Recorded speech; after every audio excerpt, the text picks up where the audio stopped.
കൊച്ചെറുക്ക എന്റെ ദേഹത്തോട്ട് വരുത്തണം. ഞാൻ വെറുതെ ഇട്ടിട്ടില്ല കേട്ടോ. നീ അധികം ഉണ്ടാക്കലോടെ കിടന്നു. എന്നിട്ട് ഞാനിട്ടില്ല. പോട്ടെ പോടാ പോ. രക്ഷപ്പെട്ടോ. A few moments later.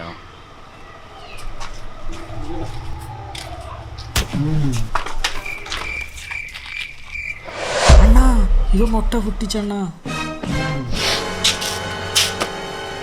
എത്ര മുട്ട പൊട്ടി? മുട്ടയല്ല പൊട്ടൂലേ.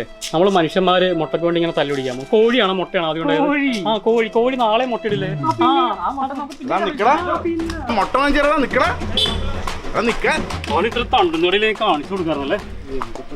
കാലിന്റെ ഒക്കെ വലിപ്പം കണ്ട പേടിച്ചോണ്ടുണ്ട്. ആ ചവിട്ടില് തീർന്നു. നമ്മൾ എന്റെ പൊന്നോ.